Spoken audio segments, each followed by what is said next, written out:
Welcome to মুহূর্তের ডাকে। আমি Sangeeta, your spiritual guide, holistic mentor, life coach.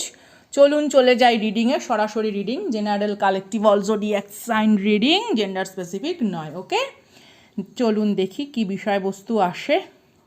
Divine cosmic energy alignment থেকে আমরা কি বিষয়বস্তু পাই। Oh my god. Learn the language of each others love, communicate the depths of soul. আপনাদের আন্তরিকভাবে গভীর নিবিড় যে সম্পর্কগুলো, ঠিক আছে, সুমিষ্টভাবে একে অপরের সাথে সম্পর্কযুক্ত, সেই জিনিসগুলোকে ভাবতে বলা হচ্ছে।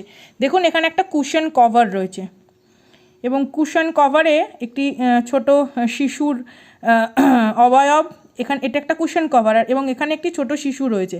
অর্থাৎ এখানে দুজনের ইনার চাইল্ড অথবা দুজনের আগামী দিনের পরিপূর্ণতা, মাতৃত্ব পিতৃত্বের পরিপূর্ণতা বিষয়বস্তু এখানে উঠে আসছে। ঠিক আছে, একটা সাংসারিক সুখ, স্বাচ্ছন্দ্য, সুগভীর প্রেমপূর্ণতা।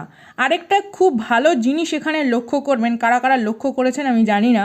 কার্ডটি যদি দেখেন, মানে একটা কার্ড কত গভীর কথা বলে।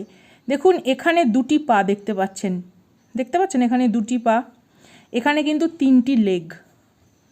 কে বলতে পারবে এটার মানে কি, বা কে বলতে পারবে আমাদের এটা হিন্দু স্পিরিচুয়াল মিনিং বা সনাতনের স্পিরিচুয়াল মিনিং কি।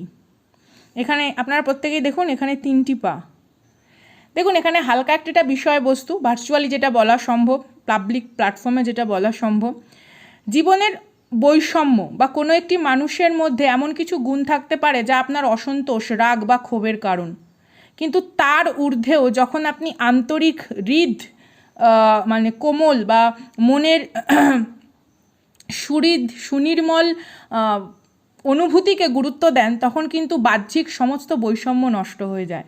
এটা একটা মানে তো আছে, তবে এটার আরেকটিও মানে আছে। আজকে যোদ্ধাদের কাছে প্রশ্ন থাকলো, মুহূর্তের ডাকে আমি Sangeeta. Respect you guys with dignity. Tata.